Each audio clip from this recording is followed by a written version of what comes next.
할렐루야. 지난주까지 우리 많은 성도들이 함께 모여서 은혜를 나눈 다니엘 기도회가 은혜 가운데 아주 성황리에 잘 마치게 되었습니다. 21일 동안 기도로 동참하고 시간 나와서 함께 우리의 마음을 다해서 예배드리는 우리 성도들에게 감사를 드립니다. 특히 감명 깊었던 시간들이 많이 있었습니다마는 헬렌 김이라고 하는 우리나라 선교사에 대한 간증이 우리들의 마음을 울리는 아주 감동 깊은 그런 시간들이었어요. 이분은 우리나라에서 미국 UN 본부로 파견된 이화여자 대학을 나온 아주 똑똑한 수지의 파견원입니다. 그러나 하나님께서 2010년 1월 12일 IT 공화국에 규모 7.5의 아주 강지진이 일어나면서 30만 명의 IT 국민들이 그 자리에서 매몰되거나 실종되거나 많은 사람들이 그때 죽임을 당했습니다. 우리가 이것은 이미 매스컴을 통해서 다 우리가 들은 그런 이야기들이지요. 그때 헬렌 김 선교사에게 UN 본부로부터 IT 공학으로 가라고 하는 그런 통보를 받습니다. 그는 그곳에서 지진으로 죽어간 IT 공화국의 시신들을 수습하면서 아주 매우 어렵고 힘들고 고통스러운 그런 시간들을 지내게 됩니다.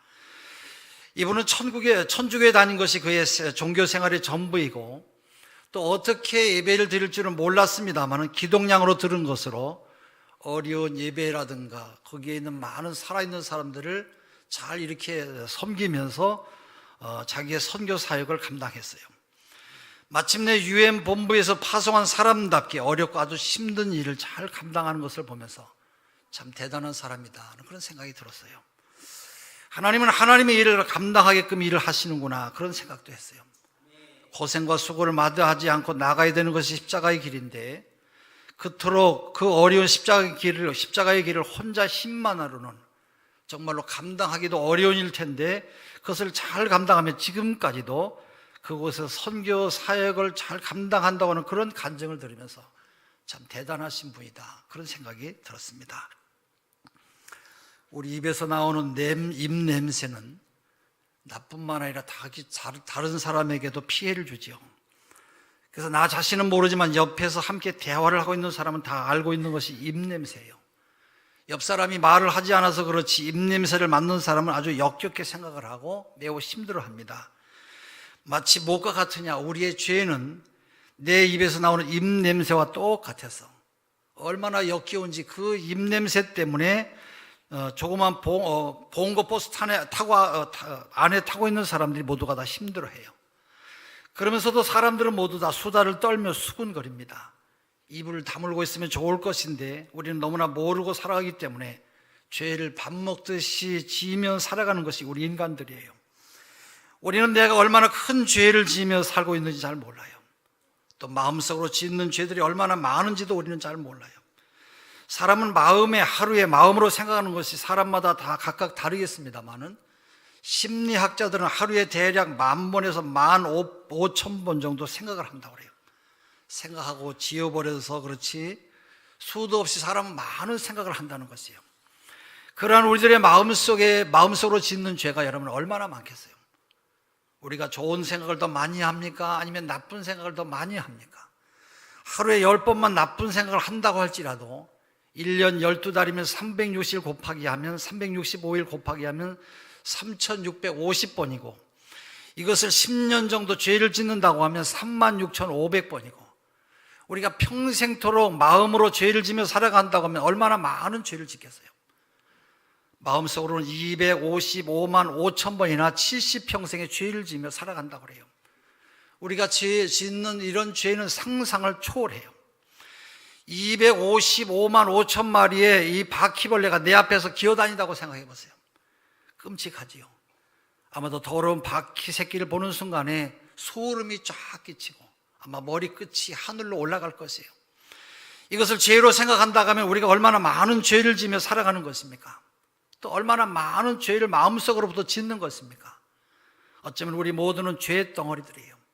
말을 하지 않아서 그렇지 사실 죄라고 하는 것은 모두가 다 마음으로부터 시작이 되는 것이에요. 사람은 숨어서 죄를 짓고 또 모든 죄는 들키지 않으려고 하는 속성이 있어서 수군거리며 몰래 수군거리며 죄를 지으며 살아가는 것이에요. 죄라고 하는 것이 그만 끔찍하고 나쁘다는 그런 말이에요. 환자는 병에서 낫기까지는 마음의 평안이 없어요. 저도 옛날 청년 시절에 오랫동안 병으로 고생한 적이 있었는데 굉장히 힘들었어요. 병원에서는 분명히 병명을 아는데도 치료를 못해요. 치료할수록 병이 더 깊어지니까 담당 의사분도 힘들어하고, 물론 저나 우리 어머님도 아주 힘들었어요. 이러다가 죽는 것이 아닌가 하는 것이 질병의 아픔이고 고통입니다. 죄인에게는 죄의 용서가 없이는 마음의 평안이 없어요. 그래서 죄인은 제발이 저려서 평안한 마음으로 제대로 잠을 잘 수가 없어요. 영국의 유명한 정치가인 글래디스 경에게 영국이 당면한 최대의 위기가 뭐냐고 물었을 때 영국 국민들의 최대의 위기는 죄의식의 결핍입니다. 그렇게 말했어요. 파스칼은 사람에게는 자기 자신을 의인으로 여기는 죄인이 있고 죄인으로 여기는 의인이 있다 그랬어요. 어떤 엑스레이 기사가 밥만 먹으면 항상 소화불량으로 고생을 했어요. 뭘 먹어도 항상 위가 고통스러워서 위 사진을 찍었더니 평소에는 건강했기 때문에 금세 잊어버리고 근무했어요. 이튿날 또 여전히 출근해서 전날 찍은 사진들을 정리하는 중에 어떤 사진을 하나 보면서 정말로 처참하구나, 지독한 암병이구나, 그리고 사진을 던져버렸어요. 그러나 이 사진이 바로 자기 것인 줄을 잘 알지를 못했어요. 이처럼 우리 현대인의 최대 위기는 바로 죄의식의 결핍이에요.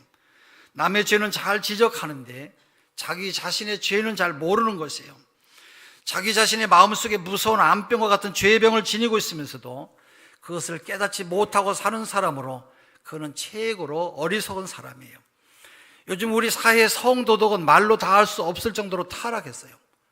뿐만 아니라 사람이 사람을 미워하고 헐뜯고 욕하고 시기 질투하고 이간시키고 아첨하고 서로를 배신하는 이런 행위는 오늘 우리 사회를 점점 더 어둡게 만들고 아주 썩어지도록 그렇게 만들어 가고 있어요.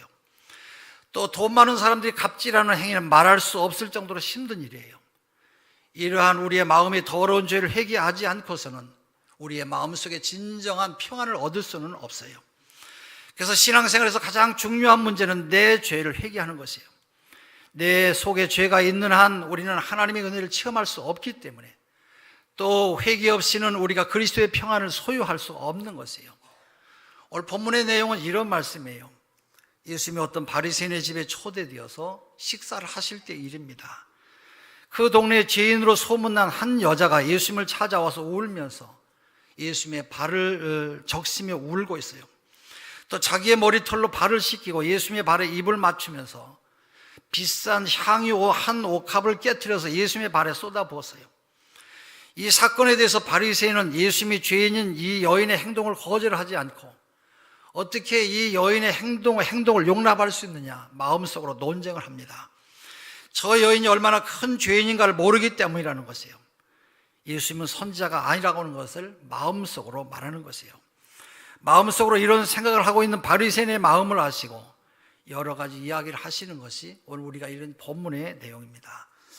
오늘 본문을 보면서 이 세 사람을 통해서 함께 은혜를 나눴으면 좋겠어요. 첫째로 죄인인 여자는 회개하는 그런 행동을 하고 있어요. 사람이 행동하는 것을 보면 그 사람의 마음을 알 수가 있어요. 행동은 그 사람의 인격의 표현이지요. 그렇기 때문에 많은 심리학자들은 인간의 행동은 그 사람의 잠재의식의 표현이다 그렇게 말했어요. 첫째, 이 여인은 눈물로 예수님의 발을 씻겼어요. 그 38절에 나오지요. 그러나 바리새인은 예수님께 아무것도 하지 않았어요. 그러나 여인은 자기 자신의 눈물로 예수님의 발을 씻겨드렸어요. 이 눈물은 아주 특별한 물로 예수님을 사랑하는 마음속 깊은 곳에서 나오는 아주 특별한 그런 눈물입니다. 또 이 여인은 머리털로 예수님의 발을 닦아드렸어요. 그러나 바리새인은 아무것도 하지 않았어요. 그러나 이 여인은 수건이 아니라 자신의 머리로 바로 예수님의 발을 닦아드렸어요. 이 여인의 머리털은 특별한 수건이었어요. 그 다음에 이 여인은 예수님의 발에 입을 맞췄어요. 그러나 바리새인은 예수님께 아무것도 하지 않았어요. 그러나 여인은 예수님의 발에 입을 맞췄어요. 그것도 한 번이 아니라 쉬지 않고 계속해서 입을 맞췄어요. 넷째는 이 여인은 예수님께 향유를 부어드렸어요. 유대인들의 문화는 주인이 돌아오면 좋은 주인의 손에 입을 맞춥니다. 물로 주인의 발을 씻겨드리고 또 수건으로 발을 닦아드려요. 감람유를 발에 부어주면 정말로 잘하는 그런 종이에요. 그러나 이 여인은 향유 옥합을 깨뜨려서 예수님의 발에 부어드렸어요. 이 여인이 행동한 이런 것들은 정말로 귀한 행동이었어요. 이 행동이 바로 예수님의 마음을 감동시킨 것입니다. 사실 이 여인은 죄인이기 때문에 예수님의 몸에 손댈 수 없는 그런 여자예요. 이 여인이 이런 행동을 한 것은 여인이 정말로 회개를 했다고 하는 그런 증거예요. 진정한 회개가 바로 이런 행동을 하게 하는 것이에요. 여인의 눈물, 여인의 머리털과 여인의 발에 입맞춤, 그리고 향유를 부어드리는 것은 나는 죄인입니다. 나는 부족합니다. 예수님 저를 불쌍히 여겨주세요. 바로 주님 앞에서 자기의 모습을 회개하는 그런 행동을 보인 것이에요. 이 여자는 어둡고 취했던 자기 자신의 지난날의 삶을 회개하고 이 사람은 예수를 믿게 되었어요. 베드로도 변했고 세리 마태도 변했어요. 세리장인 삭개오도 변했어요. 오늘 이 성경에 나오는 본문의 여인도 변했어요. 예수를 믿는다고 하면 내가 변하는 것이 정상적으로 믿는 것이에요. 근데 우리는 오랫동안 교회를 다니면서도 예수를 믿으면서 변하지 않는 사람이 있어요. 20년, 30년 열심히 교회를 다녀요. 또 교회에서 여러 가지 직분을 받았습니다만 그런데도 변하지 않아요.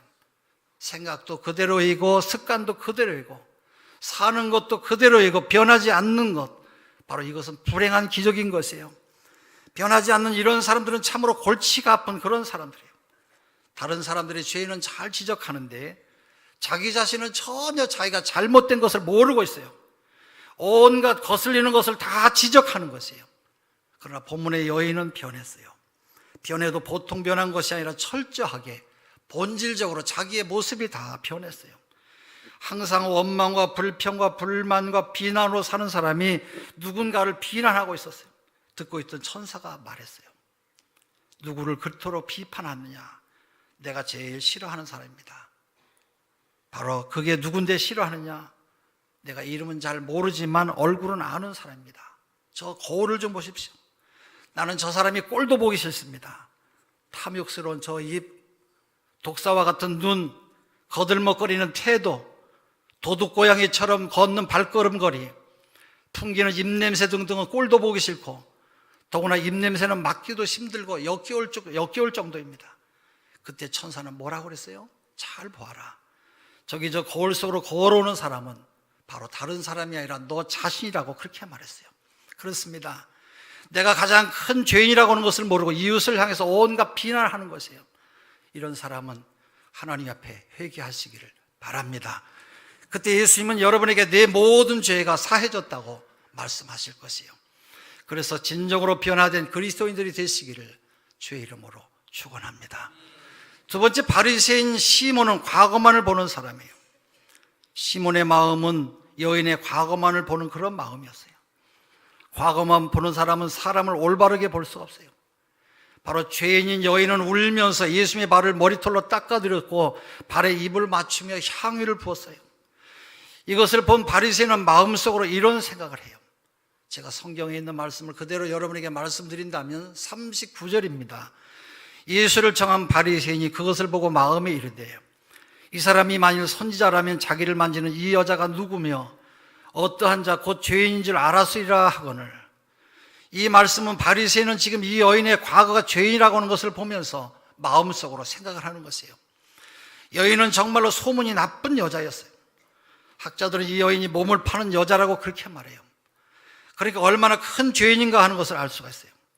근데 이 여인이 예수님께 와서 울면서 지금 이런 여러 가지 행동을 하는 것이에요. 예수님은 이 여인의 모든 것을 다 알고 계시면서도 한마디 말씀도 하지 않아요. 만약에 예수님이 우리의 과거를 따진다고 한다면 아마 여기에 앉아있을 사람이 여러분 몇 명이나 되겠어요? 아마 제가 생각할 때 몇 명 되지 않을 것이에요. 아니면 아무도 없을지도 모르겠어요. 과거는 누구나 다 죄인들이에요. 사도 바울도 예수 믿는 사람들을 붙잡아다가 감옥에 가두는 그런 사람이었어요. 그러한 사도 바울의 과거만을 따진다고 한다면 그는 사도가 될 수가 없었어요. 모세도 과거에는 살인을 한 사람이에요. 또 성자 어거스틴도 과거에는 너무나 방탕한 삶을 산 사람이었어요. 과거가 불량한 사람들은 너무 많이 있어요. 그러나 하나님은 과거를 보지 아니하세요. 지금이 중요해요. 과거에 어떤 죄를 지었다고 할지라도 지금 회개하고 돌아오기만 하면 이 모든 죄를 용서하시는 우리 하나님이세요. 믿으시기를 바랍니다. 또한 다른 사람들의 과거도 여러분 보지 마시기를 바랍니다. 나의 과거도 보지를 마세요. 과거를 바라보는 사람에게는 희망이 없어요. 과거는 과거일 뿐이에요.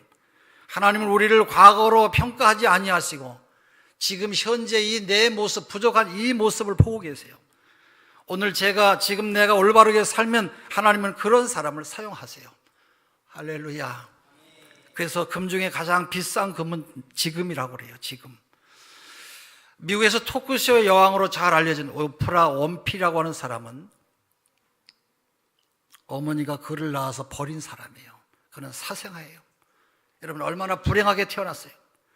거기다 흑인이고 9살에 강간을 당했어요. 14살에 미혼모가 되었어요. 또 마약 중독자라고는 어두운 과거를 가지고 있었어요.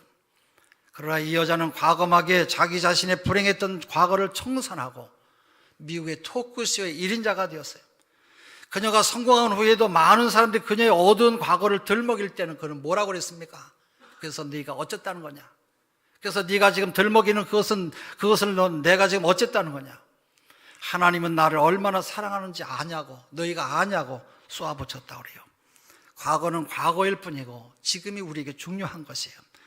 남의 부족한 점을 보면서 바리새인인 시몬처럼 과거에 매달리는 어리석은 사람이 되지 않으시기를 바랍니다. 성경은 우리에게 말씀하시죠. 로마서 2장 11절. 이는 하나님께서 외모로 사람을 취하지 아니하심이라 그랬어요. 또 이런 말씀도 있어요. 에스겔서 18장 21절에서 22절. 그러나 악인이 만일 그 행한 모든 죄에서 돌이켜 떠나 내 모든 율례를 지키고 법과 의를 행하면 정령 살고 죽지 아니할 것이라. 그 범죄한 것이 하나도 기억함이 되지 아니하리니 그가 행한 공의로 살리라 말씀하세요. 그렇습니다. 용서의 하나님을 믿으시고 모든 죄에서 떠나 믿음으로 주님과 함께 살아가시는 우리 모두가 되시기를 주의 이름으로 축원합니다. 또 예수님은 현재만을 보시면서 사랑하는 그런 마음이에요. 예수님은 여인의 과거를 전혀 보지 않으셨어요. 오늘 지금 현재 이 여인의 회개하는 모습만 보셨어요. 예수님은 지금 현재만을 보세요. 여러분 이게 얼마나 다행한 일인지 모르겠어요. 만약에 예수님께서 우리의 과거를 따진다고 하면 오늘 교회에 우리 예수님 앞에 나올 사람은 아마도 한 사람도 없을 것이에요. 예수님은 바리새인 시몬에게 말씀하시죠. 47절에 보면 이는 그의 사랑함이 많음이니라. 사함을 받은 일이 적은 자는 적게 사랑하느니라 말씀하세요. 이 말씀은 바리새인 시몬은 예수님이 자기에게 오셨지만 발 씻을 물도 주지 않았어요. 입 맞추지도 아니했고 감람유도 붓지 않았어요. 그러나 네가 죄인이라고 하는 이 여인은 네가 하지 않은 이런 것들을 다 나에게 했단다. 바로 이것은 이 여인이 죄인이지만 과거의 모든 것들을 회개했다는 증거니까 나는 이 여인의 모든 죄를 많은 사람들 앞에서 사해줘야 된다고 하면서 이 여인의 이 모든 죄를 사해 주셨어요. 할렐루야. 함은창 씨는 이런 말을 했어요. 사람은 일생 동안 3권의 책을 쓴다. 제1권은 과거라고 하는 이름의 책이다. 이 책은 이미 집필이 완료되어 책장에 꽂혀 있다. 제2권은 현재라고 하는 이름의 책이다. 이 책은 지금의 몸짓과 언어가 하나하나가 그대로 기록된 책이다. 제3권은 미래라고 하는 이름의 책이다. 이 셋 중에서 가장 중요한 것은 제2권 현재라는 책이다. 1권과 3권은 부록에 불과한 것이다 그랬어요. 그래요. 내가 오늘 얼마나 성실하게 사느냐에 따라서 우리의 인생의 방향이 완전히 달라지는 것이에요. 여러분 돈을 벌려면 자본을 투자해야 되듯이 내일을 벌려면 오늘을 투자해야 되고 바로 과거는 시효가 지난 수표일 뿐이에요. 미래는 약속 어음일 뿐이에요. 그러나 현재는 당장 내가 사용 가능한 현찰인 것이에요. 오늘이라고 하는 이 시간을 우리가 올바르게 사는 것이 중요해요. 오늘은 이 땅에 남은 내 삶이 언제나 첫날이는 것이에요. 여인은 바리새인 시몬을 위하여 모여든 사람들이 자기 자신에게 빈정대는 말을 들었고 그들의 모여있는 사람들의 눈초리를 다 그대로 느꼈어요. 그런 것을 알고 있는 여인은 그 집에 들어가는 것이 유쾌할 리가 없었어요. 그녀 자신의 부끄러운 과거 때문에 아마도 발걸음이 주저하였을 것이에요. 그러나 예수님에 대한 더 큰 사랑이 모든 염려와 주저움과 두려움을 극복한 것이에요. 사람은 사랑할 때 아름다워지는 것이고 담대해지는 것이고 또한 평안을 얻게 되는 것입니다. 바로 여인의 이런 행동을 예수님은 저의 사랑함이 많음이라 그렇게 선포하셨어요. 사랑이 많은 것은 더 많은 죄의 삶을 받음이라고 하신 것이에요. 그녀는 이미 무언중에 죄에 대한 사유하심을 받았어요. 그리고 주님의 사랑을 받았어요. 그 감격으로 자신의 모든 것을 주님께 바치면서 더 큰 사랑으로 주님 앞에 응답한 것이에요. 이와 같은 더 큰 사랑이 바로 이 여인에게 바로 평안을 준 줄로 믿습니다. 성자인 비르날디의 사랑의 4단계라고 하는 말이 있는데, 첫째는 사랑은 먼저 자기 자신을 사랑합니다. 둘째는 자기 자신을 위해서 하나님을 사랑합니다. 셋째는 하나님을 위해 하나님을 사랑하고, 넷째는 하나님을 위해 자기 자신을 사랑합니다. 사람들은 다른 사람을 해치면서 자기 자신의 욕망을 추구해요. 이런 사람이 하나님을 믿게 되면 자기의 유익을 위해서만 믿는 것이에요. 그 다음에 신앙이 깊어지면 자기 중심에서 떠나서 하나님 중심이 되는 것이에요. 결국 마지막으로 하나님을 위해서 자기 자신을 사랑하는 단계로 올라가는 것이에요. 성경은 우리에게 말씀하시죠. 고린도전서 10장 31절, 먹든지 마시든지 무엇을 하든지 다 하나님의 영광을 위하여 하라. 여러분, 그때 사랑은 바로 완성이 되는 것입니다. 그 사랑에서 믿음도 완성되는 것이고, 그 믿음에서 평안이 완전히 얻어지는 것이에요. 예수님은 이 여인의 행동에 대해서 마지막 결론을 내리셨어요. 그 50절에 우리 한번 같이 다 읽어보겠습니다. 맨 마지막 50절입니다. 같이 읽습니다. 예수께서 여자에게 이르시되,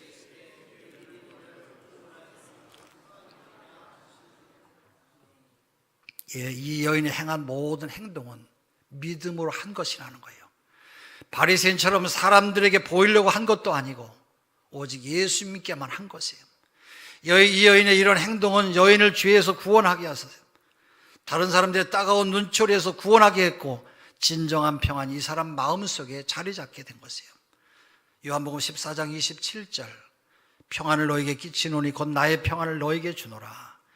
너에게 주는 것은, 내가 너에게 주는 것은 세상이 주는 것 같지 아니하니라. 너희는 마음에 근심도 하지 말고 두려워하지도 말라. 진정한 평안이 이 여인의 마음과 인생을 바로 지배하게 되었어요. 예수님이 주시는 평안과 세상의 평안을 비교하신 말씀이에요.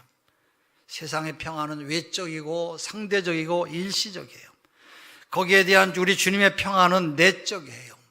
이 주님의 평안은 절대적이고 영원한 것이에요. 세상이 주는 평안은 세상이 다시 다 빼앗아가요. 그러나 주께서 주시는 평안은 영원히 영원한 것이에요. 할렐루야.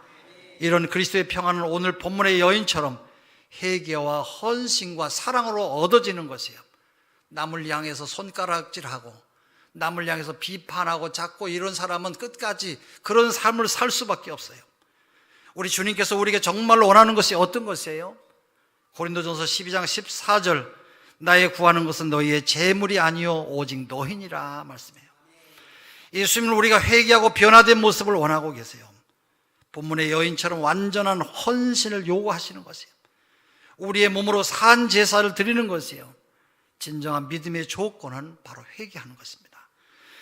예수님께서도 회개하고 복음을 믿어라, 마가복음 1장 15절에 말씀하셨어요. 회개한 사람은 자기 자신을 주님 앞에 헌신하게 돼요. 회개와 헌신에 따르는 것이 바로 진정한 사랑이에요. 파스칼은 이런 말을 했어요.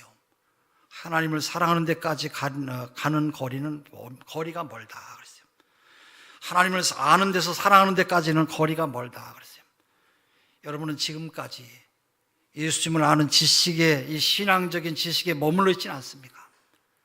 이제는 본문의 여인처럼 주님의 발과 교회에 맞출 수 있는 진정한 주님을 사랑하는 데까지 성숙해지는 그런 믿음의 사람들이 되시기를 바랍니다.